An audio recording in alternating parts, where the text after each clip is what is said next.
Hello, everyone. Welcome back to a brand new episode of Tech This Week. I know it's been a really, really long time since I did one of these podcasts, and I really miss doing this.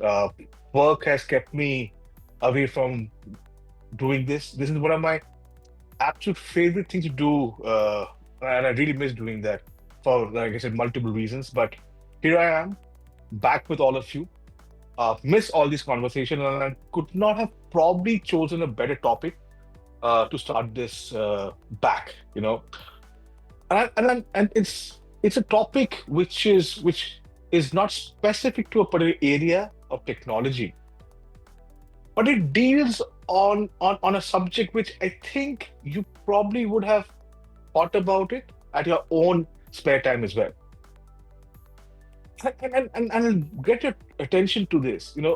Lately, I've been thinking, how is that everything that is around us, which seemingly is changing so fast, thanks to technology, yet somehow, it all feels the same. Every product launch, every headline, every new idea, somehow, doesn't it not sound like you've almost heard it before?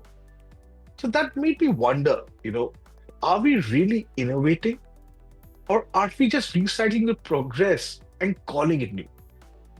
So like I said, because we're going to start this podcast all over again after many, many months, I thought of speaking about this today.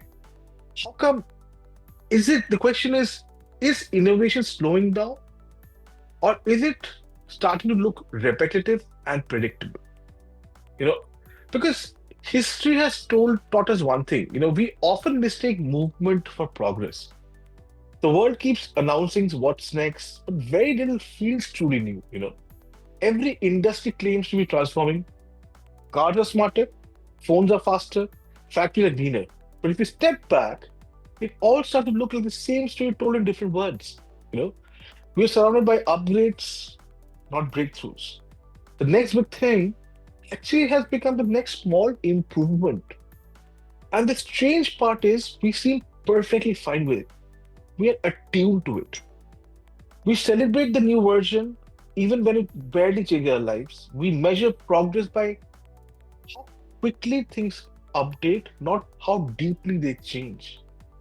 Somewhere, along the way, innovation stopped being about imagination and started being about integration or iteration.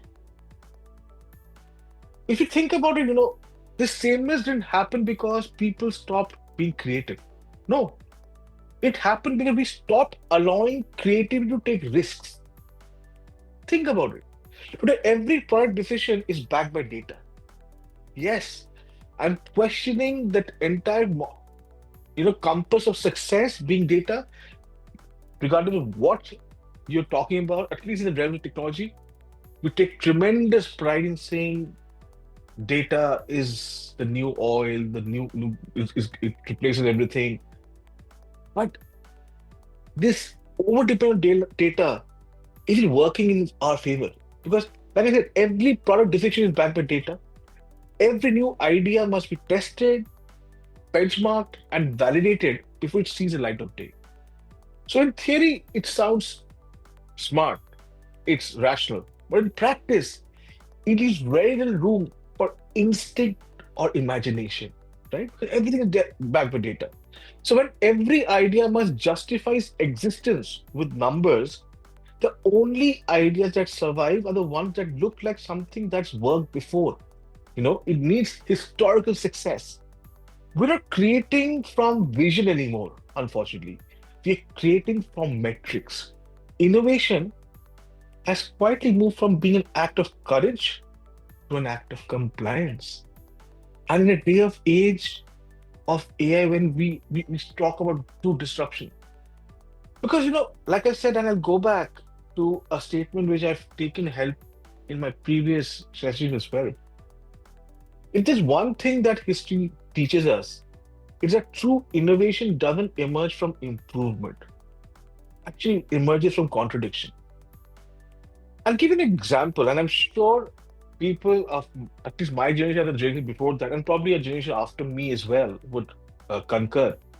In the late 70s, while every company was chasing louder and more sophisticated home audio systems, Sony asked, which nobody else was talking about, what if music could move along with me?